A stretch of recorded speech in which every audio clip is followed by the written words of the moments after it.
چلو سیکھیں۔ الحمدللہ رب العالمین والصلاة والسلام علی سید الانبیاء والمرسلین، اما بعد فاعوذ باللہ من الشیطان الرجیم، بسم اللہ الرحمن الرحیم۔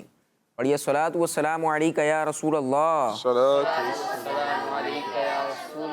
وعلی آلک و اصحابک یا حبیب اللہ، الصلاۃ والسلام علیک یا نبی اللہ وعلی آلک و اصحابک یا نور اللہ۔ جی پیارے بچوں اور کڈس مدری چینل کے ناظرین، کڈس مدری چینل کا بہت پیارا پروگرام، معلوماتی پروگرام شروع ہو چکا ہے۔ پروگرام کا نام ہے پروگرام قرآن ٹائم ہے، اور قرآن پاک کی معلومات حاصل کرتے ہیں ہم اپنے اس پروگرام کے ذریعے۔ آج ہمارے ساتھ یوسف مدنی بھائی موجود ہیں۔ یوسف بھائی آپ کو خوش آمدید کہتے ہیں۔ آج انشاءاللہ الکریم یوسف بھائی قرآنی واقعہ بھی سنائیں گے، اور قرآن پاک نے جو ہمیں پیغامات دیے ہیں، قرآن پاک کے جو میسیجز ہیں اس پر بھی ہماری تربیت فرمائیں گے، رہنمائی فرمائیں گے۔ بچوں کے بھی کچھ سیگمنٹس ہیں، آج بھی آخر تک ہمارے ساتھ شامل رہیں گے، بہت کچھ انشاءاللہ الکریم آپ سیکھیں گے۔ پیارے بچوں، اللہ پاک کے آخری نبی صلی اللہ علیہ وآلہ وسلم نے ارشاد فرمایا، مجھ پر درود شریف پڑھو، اللہ پاک تم پر رحمت بھیجے گا۔ صلو علی الحبیب صلی اللہ علی محمد صلی اللہ علیہ وآلہ وسلم۔ سبحان اللہ سبحان اللہ۔ نبی پاک صلی اللہ علیہ وسلم کا ہم نے فرمان سنا، نبی پاک صلی اللہ علیہ وسلم کی کہی ہوئی بات سنی ہم نے۔ آپ نے کیا فرمایا کہ مجھ پر درود شریف پڑھو، اللہ پاک تم پر رحمت بھیجے گا۔ اس کے علاوہ ہم اپنے تقریباً ہر ہی پروگرام کے شروع میں درود پاک پڑھنے کی فضیلت بیان کر رہے ہوتے ہیں، اور ہمیں پتہ چلتا ہے کہ ہمیں درود پاک پڑھنے پر بہت سارا اجر عطا کیا جاتا ہے۔ درود پاک پڑھنے پر رحمتوں کا نزول ہوتا ہے، درود پاک پڑھنے والے کے درجات بلند ہو جاتے ہیں، ایسا ہی ہے نا؟ ہم سنتے رہتے ہیں درود پاک پڑھنے والے کے گناہ معاف ہوتے ہیں اور اس کو بہت سارا اجر عطا کیا جاتا ہے۔ تو ہمیں چاہیے کہ ہم کثرت سے درود پاک پڑھیں، یعنی زیادہ سے زیادہ درود پاک پڑھیں۔ انشاءاللہ الکریم ہم پر رحمتوں کا نزول بھی ہوگا، ہمیں برکتیں بھی حاصل ہوں گی، ہمارے گناہ بھی معاف ہوں گے، ہمارے درجات بھی بلند ہو جائیں گے انشاءاللہ الکریم۔ دنیا کی اور آخرت کی بہت ساری بھلائیاں ہمارا مقدر ہوں گی۔ آئیے پیارے بچوں اور کڈس مدری چینل کے ناظرین، پروگرام قرآن ٹائم کے پہلے سیگمنٹ کی طرف بڑھتے ہیں، جس کا نام ہے تلاوت۔ قرآن ٹائم، قرآن ٹائم، قرآن ٹائم۔ اعوذ باللہ من الشیطان الرجیم، بسم اللہ الرحمن الرحیم۔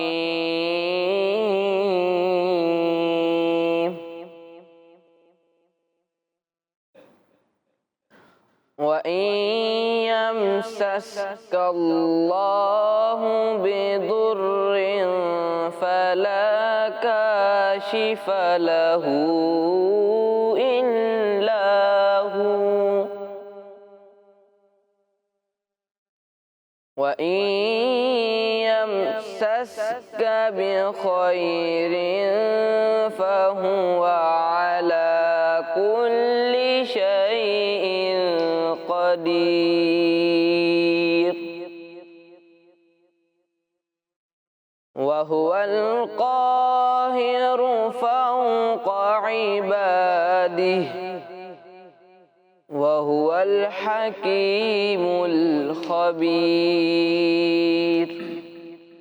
صدق اللہ العظیم۔ سبحان اللہ، ماشاءاللہ ماشاءاللہ۔ اویس ستاری بھائی قاری صاحب ہمیں پارہ 7 سورہ انعام کی آیت نمبر 17 اور آیت نمبر 18 کی تلاوت سنا رہے تھے۔ آئیے آپ کو اس کا ترجمہ بیان کرتے ہیں۔ آسان ترجمہ قرآن کنز العرفان۔ اور اگر اللہ تجھے کوئی برائی پہنچائے تو اس کے سوا اس برائی کو کوئی دور کرنے والا نہیں، اور اگر اللہ تجھے بھلائی پہنچائے تو وہ ہر شے پر قادر ہے، اور وہی اپنے بندوں پر غالب ہے، اور وہی حکمت والا خبردار ہے۔ سبحان اللہ۔ جی پیارے بچوں، ہم نے تلاوت بھی سن لی ہے، آپ کو ترجمہ بھی بیان کر دیا ہے۔ اب آئیے اپنے پروگرام کو آگے بڑھاتے ہیں، اور اب وقت ہوا ہے ایک پیاری سی نعت شریف سننے کا۔ آئیے سیگمنٹ شامل کرتے ہیں جس کا نام ہے کلام۔ قرآن ٹائم، قرآن ٹائم، قرآن ٹائم۔ صلی اللہ علیہ یا رسول اللہ وسلم گیا حبیب اللہ وہاں کیا جود و کرم ہے شگے بطحہ تیرا نہیں سنتا ہی نہیں مانگنے والا تیرا نہیں سنتا ہی نہیں مانگنے والا تیرا تیری سرکار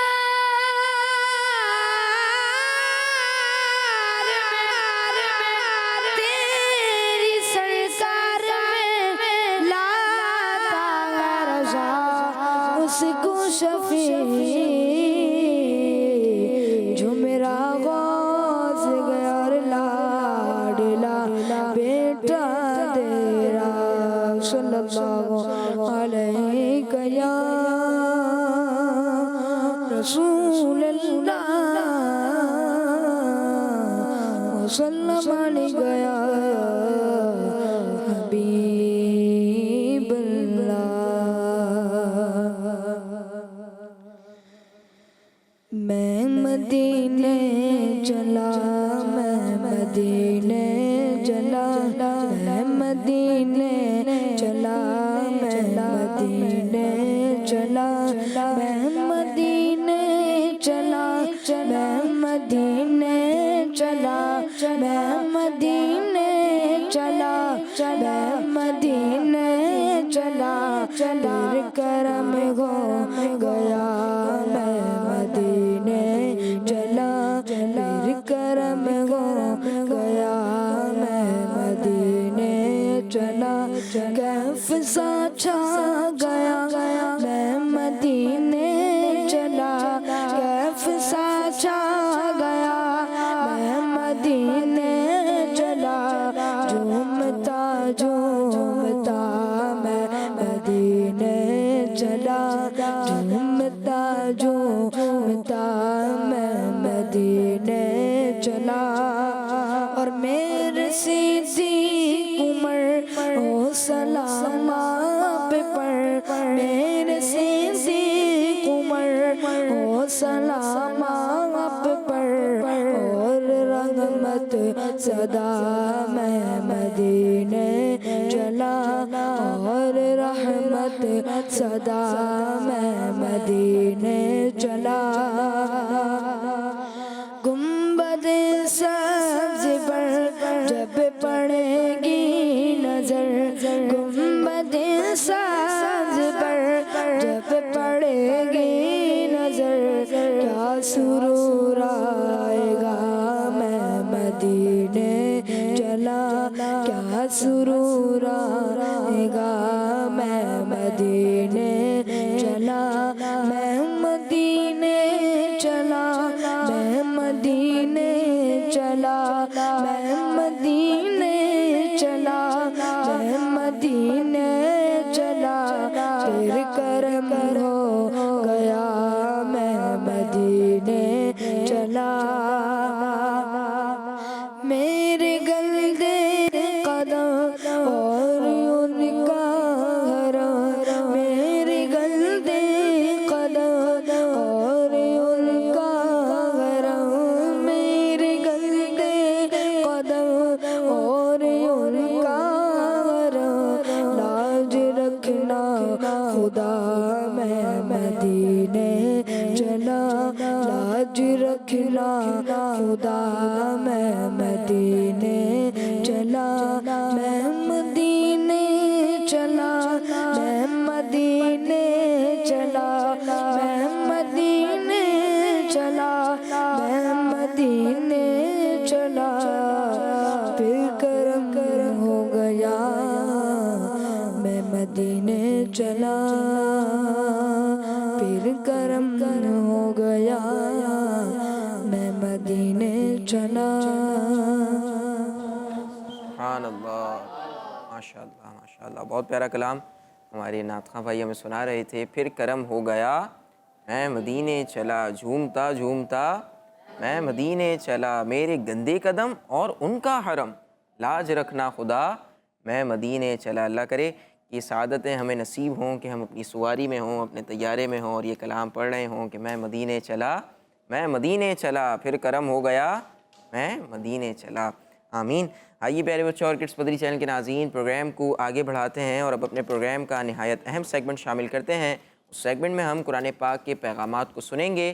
سیگمنٹ کا نام ہے میسج آف قرآن۔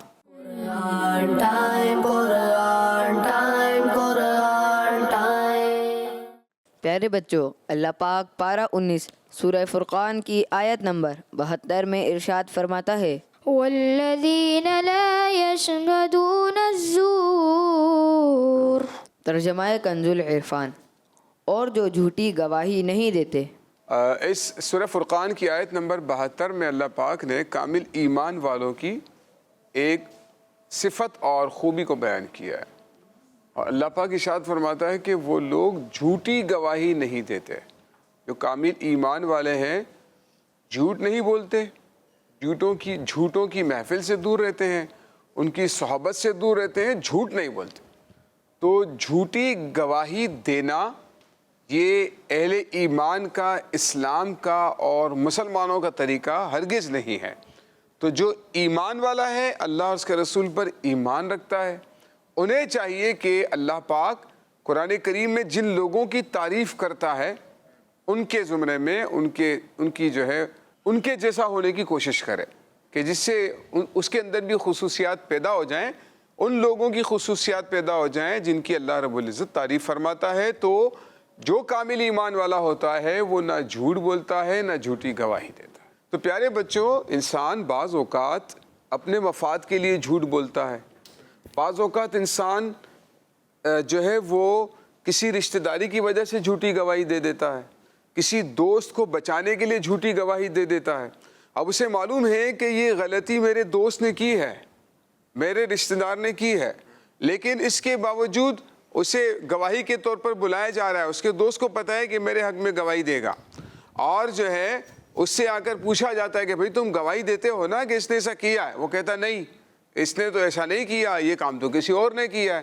صرف فقط کیا کرتا ہے؟ اپنے دوست کو بچانے کے لیے۔ پہلے ایک زمانہ جاہلیت میں ایسا ہوتا تھا، یہ ایمان والوں کی صفت ہے کہ وہ جھوٹی گواہی نہیں دیتے۔ پہلے ایسا ہوتا تھا کہ لوگ اپنے رشتہ داروں کو بچانے کے لیے، اپنے سردار کو بچانے کے لیے، اپنے کسی دوست کو بچانے کے لیے جھوٹی گواہی دے دیا کرتے تھے۔ تو جھوٹی گواہی کا مطلب آپ نے انصاف کا گلا گھونٹ دیا، انصاف کا گلا گھونٹ دیا۔ اور اب جب جھوٹی گواہی دی جائے گی تو پھر مظلوم کو انصاف نہیں ملے گا، جس کے ساتھ ظلم کیا جا رہا ہے اس کو انصاف نہیں ملے گا، بلکہ جھوٹی گواہی دینے والا تو ظلم پر مدد کر رہا ہوتا ہے، ظالم کی مدد کر رہا ہوتا ہے۔ اسی لیے ہمیں چاہیے کہ جھوٹی گواہی سے بچیں، ورنہ اس کا جو نقصان ہے اللہ رب العزت بہت سخت عذاب دے گا۔ جھوٹ بولنا اپنی جگہ پر ایک برائی ہے، لیکن جھوٹی گواہی دینا یہ اس سے بھی بڑا گناہ ہے، کیونکہ آپ جھوٹی گواہی دے کر کسی کا حق تلف کر رہے ہوتے ہیں، کسی کا حق دبا رہے ہوتے ہیں، اور کسی کو ظلم کا شکار کروا رہے ہوتے ہیں۔ تو اگر کسی کو ظلم سے بچانا ہے، اگرچہ آپ کا رشتہ دار ہو، اگرچہ آپ کا دوست ہو، جان پہچان والا ہو، یا آپ کا کوئی سیٹ ہو، یا آپ کا کوئی عہدیدار ہے، یا بڑے مرتبے اور مقام والا شخص ہے، اور اگر آپ کو لگتا ہے کہ میں جھوٹی گواہی اس کے حق میں دے دوں گا تو پھر مجھے فلاں فائدہ بھی ہوگا، اس نے رشوت کی پیشکش بھی کر دی ہے، اس نے مراد کی پیشکش بھی کر دی ہے، آئندہ وہ بھی میرے کام آئے گا، تو آپ ان مفادات کو پیش نظر رکھ کر یہ غیر شرعی کام کر تو لیں گے۔ لیکن اچھا، بعض اوقات یہ کوئی بڑے اتنے کیس کباڑوں میں نہیں، بعض اوقات چھوٹے چھوٹے بچے بھی ہیں نا، وہ بھی آپس میں سے کر رہے ہو، اسکول میں کوئی جو ہے نا وہ کر لی، غلطی کر لی، ٹھیک ہے، اسکول میں کوئی شرارت کر لی، کسی بچے کی کوئی چیز ضائع کر دی۔ اب جب گواہی کے لیے بلایا جا رہا ہے، بھائی آ جاؤ آفس کے اندر، ٹیچر نے بلا لیا، پرنسپل نے بلا لیا، تو کہتا ہے نہیں اس سے پوچھے میں نے نہیں کیا، اس سے پوچھے میں نے نہیں کیا، اب اس کو ہاتھ کے اشارے کرتا ہے تو بول، وہ کہتا ہے نہیں ٹیچر اس نے ایسا نہیں کیا ہے، تو جھوٹی گواہی دے دی آپ نے۔ تو آپ کو چاہیے سچی گواہی دیں، کہ بھئی اس کو کہہ دیں کہ بھئی میں سچ بولوں گا اور میں نے سچی گواہی دے رہی ہے، جھوٹ نہیں بولوں گا، جھوٹ کا ساتھ نہیں دے سکتا میں، ٹھیک ہے؟ تو جھوٹی گواہی بہت بڑا ظلم ہے، ہمیں اس سے بچنا چاہیے تاکہ ہم کسی کا حق تلف کرنے میں، حق مارنے میں، ناانصافی کرنے میں شامل نہ ہو جائیں۔ اللہ پاک ہمیں جھوٹ اور جھوٹی گواہی سے بچنے کی توفیق عطا فرمائے۔ صلو علی الحبیب صلی اللہ تعالی علی محمد صلی اللہ علیہ وآلہ وسلم۔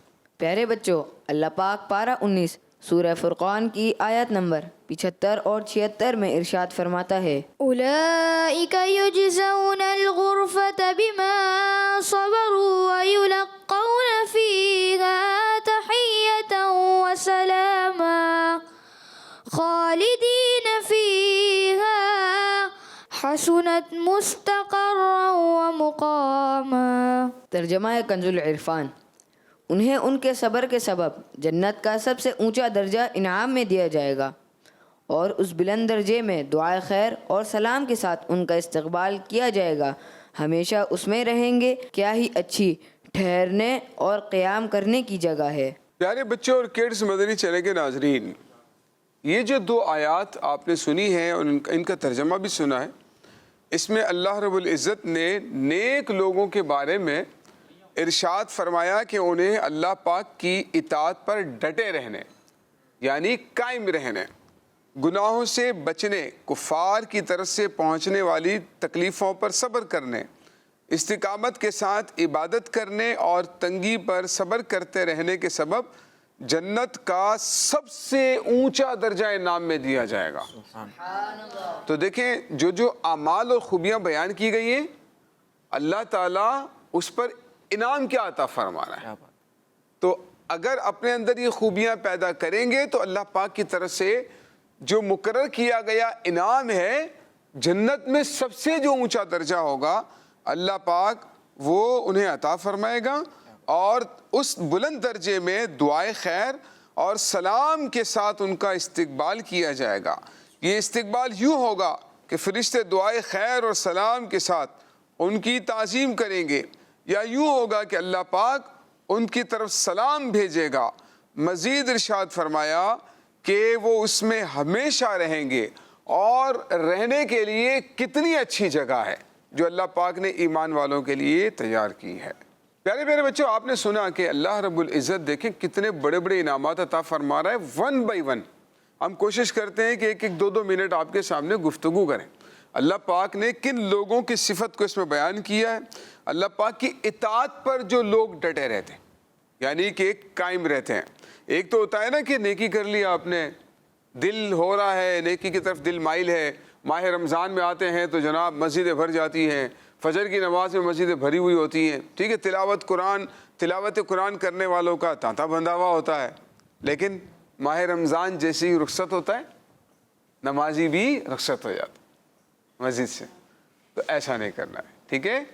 نیکیوں پر، اطاعت پر قائم رہنا ہے، اور کب تک قائم رہنا ہے؟ مرتے دم تک قائم رہنا ہے۔ نمازوں پر کب تک قائم رہنا ہے؟ مرتے دم تک۔ رمضان کے روزوں پر کب تک قائم رہنا ہے؟ مرتے دم تک۔ سچ بولنے پر قائم رہنا ہے کب تک؟ تو پیارے بچوں، ہمیں سچائی پر قائم رہنا ہے مرتے دم تک، ٹھیک ہے؟ اچھے لوگوں کے ساتھ صحبت رکھنی ہے مرتے دم تک۔ تو اس کو کہتے ہیں استقامت، اور اس کو کہتے ہیں قائم رہنا، ایمان پر قائم رہنا، نیک اعمال پر قائم رہنا، نیکیوں پر قائم رہنا، ٹھیک ہے؟ تو ایک تو یہاں پر یہ بتایا گیا ہے کہ اور گناہوں سے بچنا اور کفار کی طرف سے پہنچنے والی تکلیفوں پر صبر کرنے، یعنی جب پہلے تو ایسا ہوتا تھا نا کہ ہمارے صحابہ کرام علیہم رضوان اسلام لے کر آتے تھے، اسلام قبول کرتے تھے، تو کفار ان کے اوپر ظلم و ستم کیا کرتے تھے، انہیں پریشان کیا کرتے تھے۔ حضرت عثمان غنی رضی اللہ تعالیٰ نے اسلام لے کر آئے تو آپ کے ماموں آپ کے اوپر بہت ظلم کیا کرتے تھے۔ تو یہ ہمارے صحابہ کرام تھے، انہوں نے ظلم پر صبر کیا اور انہوں نے اسلام کی قیمت ادا کی۔ آج ہمیں اسلام بغیر قیمت ادا کی مل گیا، تو لہٰذا ہمیں اس کی قدر و قیمت نہیں ہوتی، ہمیں قدر پتہ نہیں چلتی ہے۔ جو چیز مفت میں مل جائے تو لوگ اس کو جو ہے اہمیت نہیں دیتے ہیں، اور جس چیز کی قیمت دینی پڑتی ہے تو اس کی انسان کو اہمیت کا اندازہ ہوتا ہے۔ ہمیں بھی چاہیے کہ اس بات کو مد نظر رکھیں کہ اگر کوئی تکلیف پہنچتی ہے تو اس پر صبر کریں، بالخصوص مبلغین کو، اس نیکی کی دعوت دینے والوں کو اگر کوئی تکلیف پہنچتی ہے اس پر صبر کرنا چاہیے، استقامت کے ساتھ عبادت کرنی چاہیے، تنگی پر صبر کرتے رہنا چاہیے۔ تو ان نیکیوں کے نتیجے میں اللہ پاک ہمیں جو ثواب عطا کرے گا وہ جنت کا سب سے اعلیٰ درجہ عطا فرمائے گا۔ یعنی جنت میں تو بالکل کونے میں بھی کہیں کی بھی جگہ مل جائے نا تو وہ تو بہت ہے، لیکن اللہ پاک جنت میں بھی اتنا اعلیٰ مقام دے رہا ہے۔ جنت میں تکلیف تو ہے ہی نہیں، پریشانی تو ہے ہی نہیں، ٹھیک ہے، دکھ ہے ہی نہیں، غم ہے ہی نہیں وہاں پر، تو وہاں پر تو راحت اور سکون ہی سکون ہے۔ جنت کا کوئی کونا بھی مل جائے، کوئی بھی جگہ مل جائے جنت میں رہنے کی، لیکن اللہ پاک جنت میں بھی اعلیٰ مقام عطا فرما رہا ہے۔ تو یہ دیکھیے اللہ پاک ان نیکیاں کرنے والوں، اچھی خوبیاں رکھنے والوں کو یہ انعامات عطا فرماتا ہے۔ تو اگر اللہ کا انعام چاہیے، اتنے بڑے بڑے انعامات چاہیے، جنت میں اعلیٰ مقام چاہیے، تو نیکیوں پر استقامت حاصل کرنی ہوگی، اور کفار کی طرف سے یا ہمیں اسلام کے حوالے سے کوئی تکلیف پہنچتی ہے، صبر کرنا ہوگا، گناہوں سے بچنا ہوگا، اور کوئی مالی تنگی آ جائے، کوئی پریشانی آ جائے، کوئی ٹینشن آ جائے، اللہ سے مدد مانگتے ہوئے صبر کریں گے تو اللہ پاک ہمیں بے شمار اجر و ثواب عطا فرمائے گا۔ اللہ پاک ہم سب کو نیکیوں پر استقامت نصیب کرے اور برائیوں سے بچنے کی، دوسروں کو بچانے کی توفیق عطا فرمائے۔ صلو علی الحبیب صلی اللہ علیہ وسلم۔ جی پیارے بچوں اور کڈس مدری چینل کے ناظرین، ماشاءاللہ بہت پیاری پیاری باتیں بیان کی جا رہی تھی اور ہماری تربیت کی جا رہی تھی۔ یوسف مدری بھائی نے ہمیں بتایا کہ ہمیں اچھی عادتوں کو اپنانا ہے، نیک کام کرنے ہیں اور گناہوں سے ہمیں بچنا ہے، نیکیوں پر استقامت حاصل کرنی ہے، اس کے لیے دعا بھی کرنی ہے اور اچھے کام بھی کرنے ہیں۔ انشاءاللہ الکریم ہمیں جنت بھی عطا کی جائے گی، اور اگر ان باتوں پر عمل کریں گے تو اللہ نے چاہا تو جنت میں بھی اعلیٰ درجہ عطا کیا جائے گا۔ بہت پیاری بات ہمیں پتہ چلی تھی کہ بھئی ہمیں جھوٹی گواہی نہیں دینی، جھوٹی گواہی نہیں دینی۔ جھوٹی گواہی کا مطلب کیا ہے؟ ابھی ہم نے سنا نا کہ جھوٹی گواہی دینا یعنی آپ سے کسی بارے میں پوچھا جائے اور آپ سچ کے علاوہ جو جھوٹ بات ہے وہ کہہ دیں آگے، یا پھر کسی کی جھوٹی شکایت لگا دیں، تو یہ بالکل مناسب بات نہیں ہے۔ اللہ پاک اس برے کام سے ناراض بھی ہو سکتا ہے، تو ہمیں چاہیے کہ ہم اللہ پاک کو راضی کرنے والے کام کریں اور کسی بھی مقام پر، کسی بھی موقع پر جھوٹی گواہی بالکل بھی نہ دیں۔ انشاءاللہ الکریم اس پر عمل کریں گے تو برکتیں حاصل ہوں گی۔ آئیے پیارے بچوں اور کڈس مدری چینل کے ناظرین، پروگرام کو آگے بڑھاتے ہیں اور اپنے اگلے سیگمنٹ کو شامل کرتے ہیں جس کا نام ہے بیان نزول۔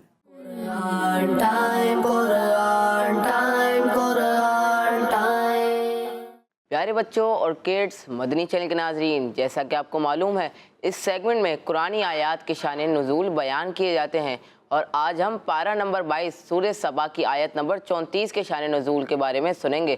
تو پیارے بچوں اللہ پاک ارشاد فرماتا ہے، وما أرسلنا في قرية من نذير إلا قال مترفوها إنا بما أرسلتم به كافرون۔ ترجمہ، اور ہم نے جب کبھی کسی شہر میں کوئی ڈر سنانے والا بھیجا تو وہاں کے خوشحال لوگوں نے یہی کہا کہ تم جس ہدایت کے ساتھ بھیجے گئے ہو ہم اس کے منکر ہیں۔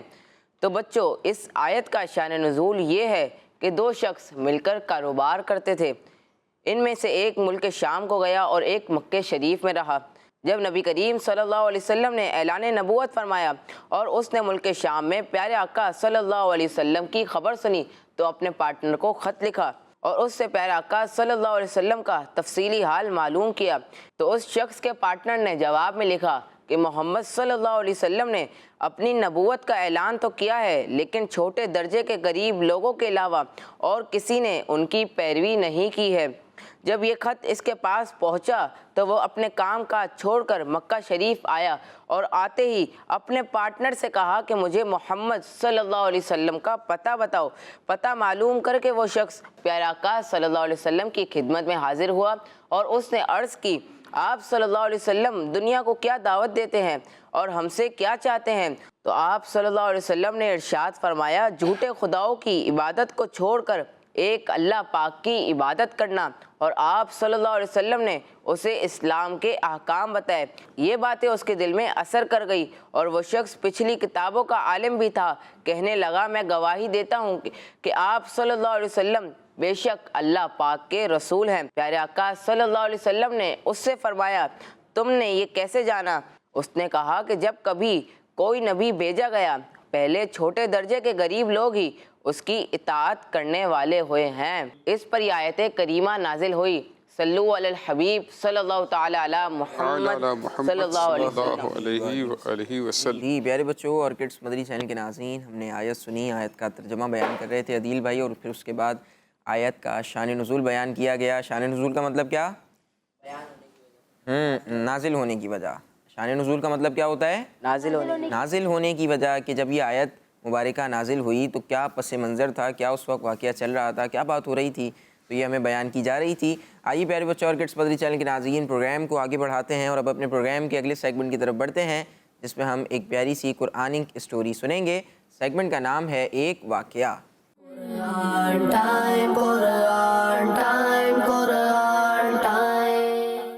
صلو علی الحبیب صلی اللہ تعالی علی محمد صلی اللہ علیہ وآلہ وسلم۔ پیارے پیارے بچوں اور کڈس مدری چینل کے ناظرین، ہمارا پروگرام جاری ہے جس کا نام ہے قرآن ٹائم، اور ہمارے اس پروگرام کی خصوصیت یہی ہے کہ ہم اس میں قرآن سے متعلق معلومات حاصل کرتے ہیں، بہت ساری باتیں سیکھتے ہیں اور قرآن سے متعلق رہنمائی لیتے ہیں، نالج لیتے ہیں، قرآنی آیات کا ترجمہ اور اس کے تحت میسیجز بھی سیکھتے ہیں، اور ایک قرآنی واقعہ بھی ہمیں سکھایا جاتا ہے۔ آج جو ہم قرآنی واقعہ سننے کے لیے جا رہے ہیں دلچسپ بھی ہے اور سبق آموز بھی ہے، ہمارے لیے بھی سیکھنے کو بہت کچھ ہے۔ اللہ کے ایک بہت ہی عظیم نبی جن کا نام ہے حضرت داؤد علیہ السلام، ان کا واقعہ آج ہم سنیں گے۔ حضرت داؤد علیہ السلام اللہ کے بہت ہی عظیم نبی گزرے ہیں، اور اللہ پاک نے قرآن کریم میں کئی مقامات پر ان کا ذکر بھی فرمایا ہے۔ حضرت داؤد علیہ السلام کو اللہ نے بادشاہت عطا فرمائی تھی، اور آپ کی خصوصیت یہ تھی کہ جب آپ رات کا وقت ہوتا تو علاقے میں، محلوں میں، شہروں میں جا کر آپ لوگوں کے حالات معلوم کیا کرتے تھے، دیکھا کرتے تھے کہ لوگوں کو پریشانی کیا ہے، لوگوں کا فیڈ بیک لیتے تھے، لوگوں کے تاثرات لیا کرتے تھے، اپنے بارے میں لوگوں سے پوچھا کرتے تھے کہ مجھے بتاؤ داؤد کے بارے میں تم کیا کہتے ہو، تاکہ لوگوں سے مسائل جب معلوم ہوں گے نا، وہ اصل مسائل ہوتے ہیں، اور اصل انداز حکمرانی ہمیں ہمارا دین ہی سکھاتا ہے۔ اگر دین پر عمل کیا جائے، قرآن کریم پر عمل کیا جائے، تو ہمیں معلوم ہو کہ ہمارا دین اسلام کس طرح سے ہمیں انداز حکمرانی سکھاتا ہے، اور ایک مسلمان حکمران کو کیسا ہونا چاہیے، قرآن اس پر ہماری کامل رہنمائی کرتا ہے۔ بلکہ حکمران ہی کیا، عوام کو کیسا ہونا چاہیے، ایک مسلمان کو کیسا ہونا چاہیے، ایک والد کو، ایک اولاد کو کیسا ہونا چاہیے، تو اسے قرآن کریم سے مکمل رہنمائی لینی۔ تو قرآن کریم میں حضرت داؤد علیہ السلام کا واقعہ بیان کیا گیا ہے، جس کی تفصیل ہم سن رہے ہیں خلاصے کے ساتھ۔ تو حضرت داؤد علیہ السلام جب علاقے میں دورہ فرماتے تھے، لوگوں سے پوچھا کرتے تھے کہ بتاؤ داؤد کے بارے میں آپ کیا کہتے ہیں، تو لوگ آپ کے بارے میں بڑی اچھی باتیں کیا کرتے تھے، آپ بہت اچھے ہیں، انصاف پسند ہیں، اور صاحب علم ہیں، اللہ پاک کے نیک بندے ہیں، لوگوں کا خیال رکھتے ہیں وغیرہ۔ ایک بار اللہ نے ایک فرشتے کو انسانی شکل میں بھیجا۔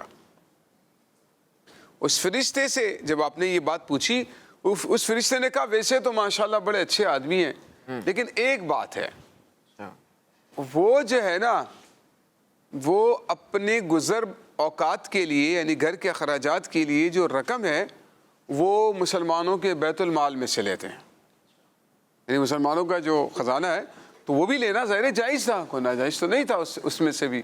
جب وہ لوگوں کی خدمت کر رہے ہیں تو اس کے عوض کے طور پر، معاوضے کے طور پر، اگر آپ اپنی گزر اوقات کے لیے ضرورت کے مطابق اخراجات لیتے ہیں تو اس میں کوئی مذائقہ نہیں تھا، بالکل اجازت تھی، ایک سیلری کے طور پر لیتے، سیلری کے طور پر لیا کرتے تھے، بالکل ٹھیک ہے۔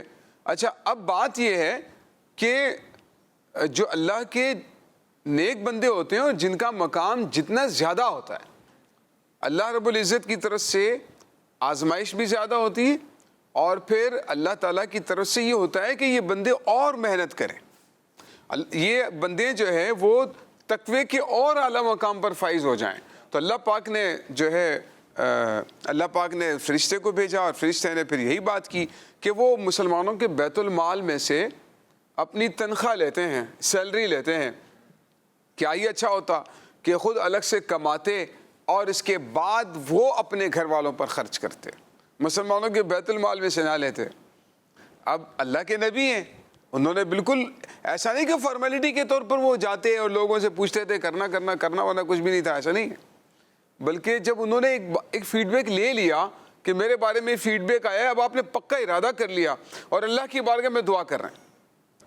قرآن کریم میں اللہ پاک نے ارشاد فرمایا نا ایک مقام پر کہ جب کسی کام کا پختہ ارادہ کر لو تو اللہ پر بھروسہ کرو، اللہ پر توکل کرو۔ آپ نے کیا کیا؟ اللہ سے دعا کی، اللہ سے دعا کرنے لگے کہ یا اللہ تو میرے لیے کوئی ایسا سبب اور ذریعہ بنا دے کہ جس کے ذریعے سے میں اپنے گھر والوں کے اخراجات پورے کروں اور مجھے مسلمانوں کے بیت المال میں سے کچھ نہ لینا پڑے۔ اللہ پاک نے آپ کو ایک عظیم معجزہ عطا فرما دی۔ وہ یہ تھا کہ جو لوہا ہوتا ہے نا، لوہا، اللہ پاک نے لوہے کو حضرت داؤد علیہ السلام کے ہاتھوں پر نرم کر دیا۔ لوہے کو نرم کر، جیسے وہ نہیں ہوتا گندھا ہوا آٹا ہوتا ہے، آپ اسے جس طرح سے چاہیں گول کر لیں، آگے پیچھے کر لیں، چھوٹا کر لیں، بڑا کر لیں، اور جس طرح موم ہوتا ہے، موم کتنا نرم سا ہوتا ہے نا، تو آپ اس سے جو چیز چاہتے تھے بنا لیتے تھے، بغیر لوہے کو بھٹی میں ڈالے، گرم کیے، کوٹے بغیر آپ نے زرہیں بنانا شروع کر دی۔ جو لوہے کا جو لباس ہوتا تھا جو جنگ وغیرہ میں استعمال ہوتا تھا، تو آپ نے زرہیں بنانا شروع کر دی لوہے کی، اور پھر آپ اس کو فروخت کیا کرتے تھے، اور اس سے جو رقم ملتی تھی آپ اس سے اپنے گھر والوں کا گزر اوقات کیا کرتے تھے اور غریبوں کی مدد بھی کیا کرتے تھے۔ آپ نے بیت المال میں سے پیسے لینے چھوڑ دیے، سیلری لینا چھوڑ دی، اب خود کماتے تھے، محنت کرتے تھے، لوگوں کی بھی خدمت کیا کرتے تھے، عوام کا خیال بھی رکھا کرتے تھے، ان کی دینی رہنمائی بھی فرمایا کرتے تھے، تبلیغ دین بھی فرمایا کرتے تھے، اور اپنے گزر اوقات کے لیے محنت بھی کیا کرتے تھے۔ اس کو فروخت کرنے کے بعد جو نفع حاصل ہوتا تھا تو آپ اپنے اوپر بھی خرچ کرتے تھے، گھر والوں پر بھی خرچ کرتے تھے، اور غریبوں کی مدد بھی کیا کرتے تھے۔ تو اسی لیے ہمیں بھی چاہیے کہ کسی پر بوجھ بننے کی بجائے خود محنت کرنا سیکھیں، خود حلال طریقے سے کمانا سیکھیں، اور ہاتھوں کی کمائی سب سے بہترین کمائی ہے۔ کسی کے آگے ہاتھ پھیلانا، کسی سے سوال کرنا، کسی سے بھیک مانگنا، کسی سے ادھار مانگتے رہنا، یہ اچھی بات نہیں ہے۔ ہمیں چاہیے اپنے اوپر انحصار کریں، یہ جو اللہ نے ہاتھ دیے ہیں سلامت، ان کے ذریعے محنت کریں، اور محنت کر کے جو کمائیں گے تو انشاءاللہ تبارک و تعالیٰ اس کی برکتیں بھی ملیں گی، اور اللہ تعالیٰ ہمیں دوسروں کے آگے شرمندگی سے بھی محفوظ رکھے گا۔ پیارے بچوں، اگر آپ یہ واقعہ پڑھنا چاہیں تو پارہ نمبر 22 سورہ سبا کی آیت نمبر 10 میں آپ کو یہ واقعہ ملے گا۔ آپ قرآن کریم کھولیے اور اس کا مطالعہ کریں، تو تفسیر صراط الجنان سے اس کی تفسیر بھی پڑھیے، تو انشاءاللہ تعالیٰ آپ کی معلومات میں اور بھی اضافہ ہوگا۔ صلو علی الحبیب اللہ علی محمد صلی اللہ علیہ وآلہ وسلم۔ ماشاءاللہ جی پیارے بچوں اور کڈس مدری چینل کے ناظرین، بہت پیارا واقعہ اللہ پاک کے نبی حضرت داؤد علیہ السلام کا ہم سن رہے تھے، اور ہمیں پتہ چلا کہ حضرت داؤد علیہ السلام کا ایک عظیم معجزہ کیا تھا۔ توجہ ہے بچوں آپ کی؟ جواب دیجئے کہ حضرت داؤد علیہ السلام کو جو عظیم معجزہ عطا کیا گیا وہ کیا تھا؟ ان کے ہاتھ میں لوہا کیا ہو جاتا تھا؟ نرم ہو جاتا تھا۔ یوسف بھائی نے بتایا کہ جس طرح ایک موم ہوتا ہے، یا یوں کہہ لیں کہ گندھا ہوا آٹا ہوتا ہے، اس طریقے سے وہ نرم ہو جایا کرتا تھا۔ لوہا جو کہ کتنی سخت چیز ہوتی ہے، وہ اللہ پاک کے نبی کے ہاتھ میں اللہ پاک کی کرم نوازی سے جو ہے وہ نرم ہو جایا کرتا تھا، اور پھر وہ اس کے ذریعے مختلف چیزیں بناتے تھے، زرہ وغیرہ بناتے تھے، اسے بیچتے تھے، اور پھر اس سے نفع حاصل کیا کرتے تھے۔ اس واقعے کو آپ پڑھ سکتے ہیں قرآن پاک کی تفسیر صراط الجنان میں بھی، اور عجائب القرآن ما غرائب القرآن نام کی بہت پیاری کتاب مکتبۃ المدینہ کی ہے، اسے بھی طلب فرمائیے یا پھر اسے انٹرنیٹ سے ڈاؤن لوڈ کر لیجئے۔ آئیے پیارے بچوں اور کڈس مدنی چینل کے ناظرین، پروگرام کو آگے بڑھاتے ہیں اور اپنے پروگرام کے اگلے سیگمنٹ کو شامل کرتے ہیں۔ ہمارے پروگرام کا اگلا سیگمنٹ آخری سیگمنٹ ہے جس کا نام ہے شان محمد صلی اللہ علیہ وسلم۔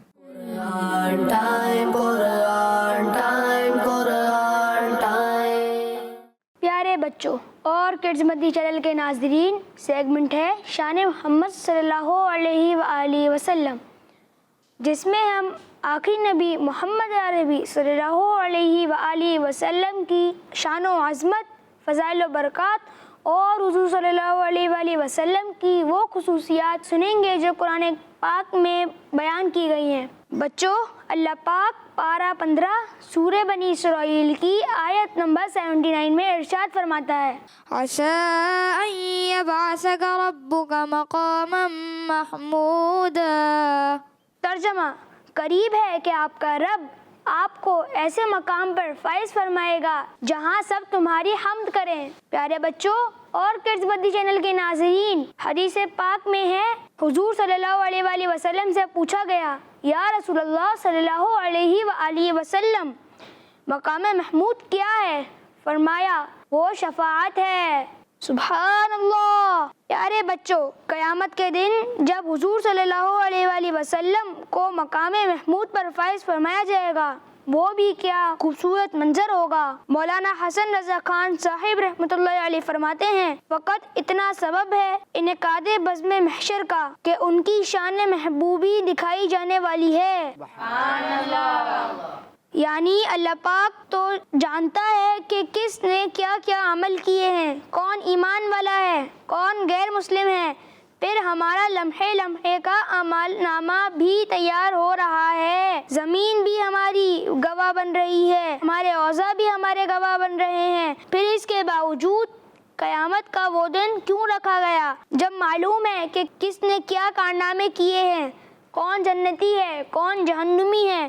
پھر قیامت کا میدان کیوں؟ جو جنتی ہے اسے جنت میں بھیج دیا جائے، جو جہنمی ہے اسے جہنم میں بھیج دیا جائے، مگر اللہ پاک نے قیامت کا دن رکھا کیوں؟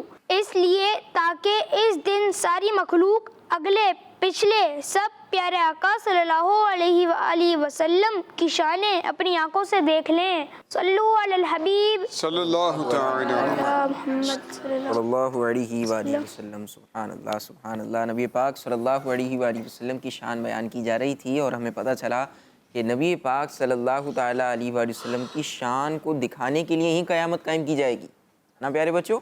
اور پیاری باتیں ہمیں ہمارے عبدالاحد بھائی بیان کر رہے تھے اور ہمیں پتہ چلا کہ قیامت نبی پاک صلی اللہ تعالیٰ علیہ وآلہ وسلم کی شان کو بیان کرنے کے لیے قائم کی جائے گی۔ آپ کیا فرمائیں گے یوسف بھائی اس حوالے سے؟ بہت خوبصورت گفتگو کی ہے انہوں نے، اور اس سیگمنٹ کے اندر پیارے بچوں آپ نے جو باتیں سنی ہیں اس میں قیامت کا تو ذکر ہے، لیکن قیامت میں ہمارے پیارے آقا علیہ الصلوۃ والسلام کی کیا شان ہوگی،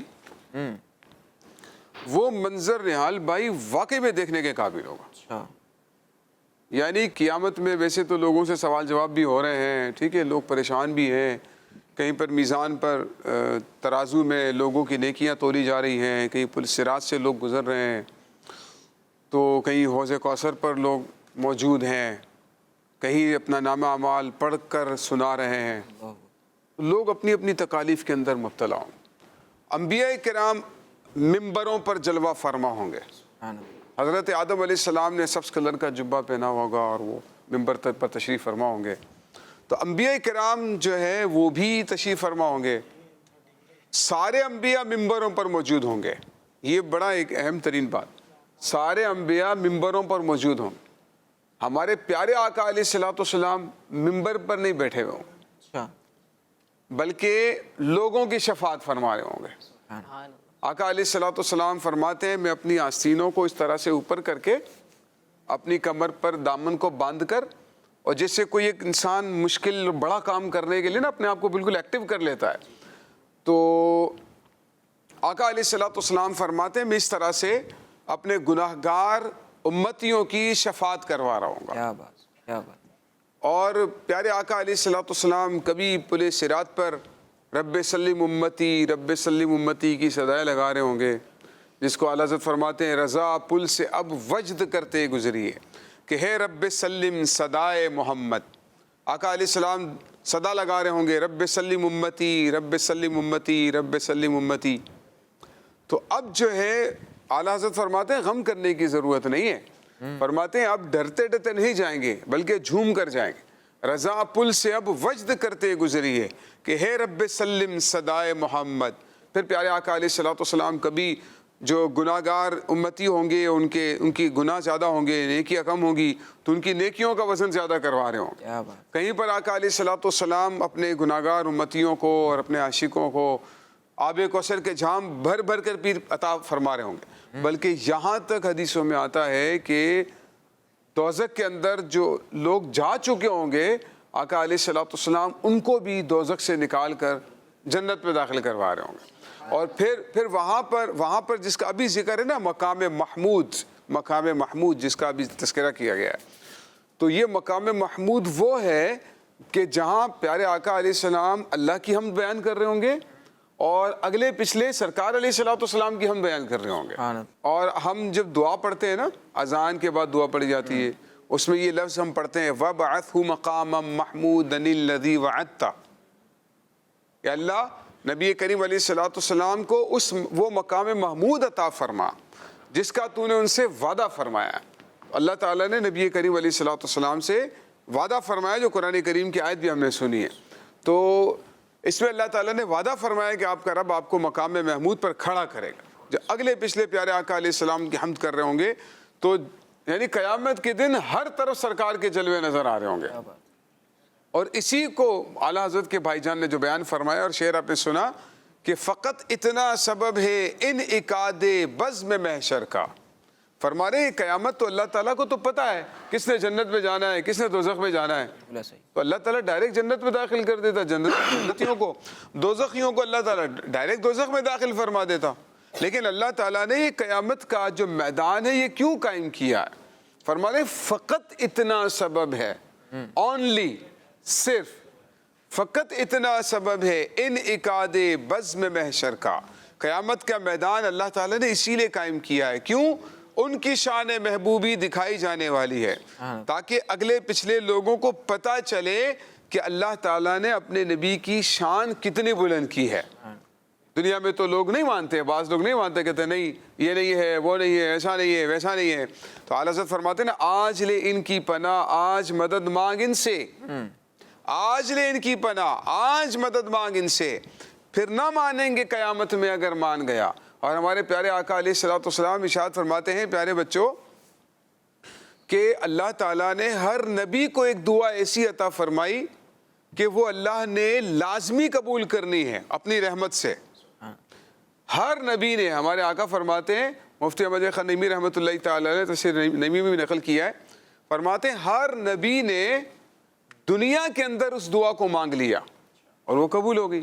اچھا بعض انبیاء نے اپنی قوم پر عذاب کے لیے دعا مانگی کیونکہ وہ اتنی نافرمانی کر رہے تھے، تنگ کر رہے تھے اللہ تعالیٰ کی احکامات کو نہیں مان رہے تھے، اللہ کو نہیں مان رہے تھے. تو ہر نبی نے دنیا میں وہ دعا مانگ لی. ہمارے آقا علیہ السلام فرماتے ہیں کہ میں نے وہ دعا قیامت کے دن کے لیے باقی رکھی ہے اور اس دعا کے ذریعے سے اپنی امت کی بخشش کرواؤں گا. سبحان اللہ. اعلیٰ حضرت فرماتے ہیں جو نہ بھولا ہم غریبوں کو رضا. دنیا میں بھی نہیں بھولے آقا علیہ السلام، مزار انور میں بھی ہمیں یاد رکھا ہوا ہے اور قیامت کے دن بھی نہیں بھولیں گے. جو نہ بھولا ہم غریبوں کو رضا، یاد اس کی اپنی عادت کیجیے. تو یہ جو ہم بیان کرتے ہیں نا، کبھی شان مصطفیٰ بیان کر رہے ہیں، کبھی فضائل مصطفیٰ بیان کر رہے ہیں، کبھی معجزات مصطفیٰ بیان کر رہے ہیں، کبھی درود شریف کی فضیلت بیان کر رہے ہیں، کبھی نعت اور کلام. آپ نے اس پروگرام میں بھی دیکھا ہوگا پیارے بچوں کہ درود شریف کی فضیلت بھی بیان ہوئی، کلام بھی پڑھا گیا مدینہ شریف کے حوالے سے، اور پیارے آقا علیہ السلام کا تذکرہ ہم جان بوجھ کے کر دیتے ہیں. کیا بات ہے نا. اعلیٰ سے فرماتے ہیں نا کہ ذکر ان کا چھیڑیے ہر بات میں. اعلیٰ حضرت کی تعلیمات کتنی خوبصورت ہیں. فرماتے ہیں ہم جان بوجھ کر سرکار کا ذکر چھیڑ دیتے ہیں کیونکہ ہمیں سے سکون ملتا ہے، ہمیں سے مزہ آتا ہے. کیونکہ جو نہ بھولا ہم غریبوں کو رضا، یاد اس کی اپنی عادت کیجیے. جب سرکار ہمیں نہیں بھولے تو ہم سرکار کو کیوں بھول جائیں. تو اعلیٰ حضرت فرماتے ہیں کہ ذکر ان کا چھیڑیے ہر بات میں، ان کا سے مراد سرکار علیہ الصلوۃ والسلام، ذکر ان کا چھیڑیے ہر بات میں، چھیڑنا شیطان کا عادت کیجیے۔ فرماتے ہیں کہ بھئی آقا علیہ الصلوۃ والسلام کا ذکر ہوگا تو سب سے زیادہ تکلیف کسے ہوگی بتائیے؟ شیطان کو، آواز نہیں آ رہی آپ کی؟ شیطان کو، ہاں، سب سے زیادہ تکلیف کس کو ہوگی؟ شیطان کو۔ تو جب سرکار کا ذکر کرنے کی عادت کریں گے تو اس کا مطلب ہے آپ نے شیطان کو چھیڑنے کی عادت کر لی۔ شیطان ہمیں تنگ کرتا ہے نا، تو اپنی عادت بنا لیں، ہم سرکار کا ذکر کریں گے تو شیطان کو تکلیف ہوگی۔ تو شیطان ہمیں تکلیف پہنچاتا ہے، ایمان والوں کو، ہم شیطان کو تکلیف پہنچائیں گے۔ تو اعلیٰ حضرت کا یہ پیغام آخر میں ضرور ذہن میں رکھ کر جانا ہے کہ ذکر ان کا چھیڑیے ہر بات میں، چھیڑنا شیطان کا عادت کیجیے۔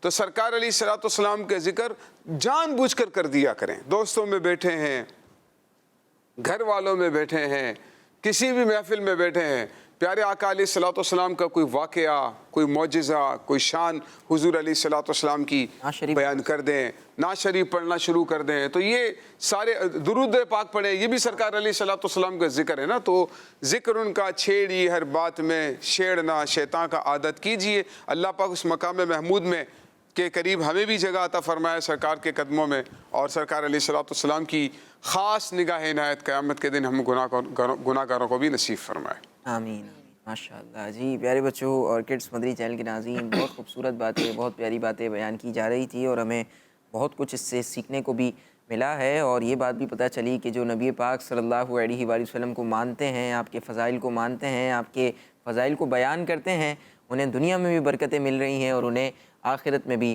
انشاءاللہ الکریم برکتیں ملیں گی۔ نبی پاک صلی اللہ علیہ وسلم کی شفاعت نصیب ہوگی۔ اسی اچھے سے سیگمنٹ کے ساتھ، انہی پیاری پیاری باتوں کے ساتھ ہمارے پروگرام قرآن ٹائم کے آج کے ایپیسوڈ کا وقت ختم ہوا۔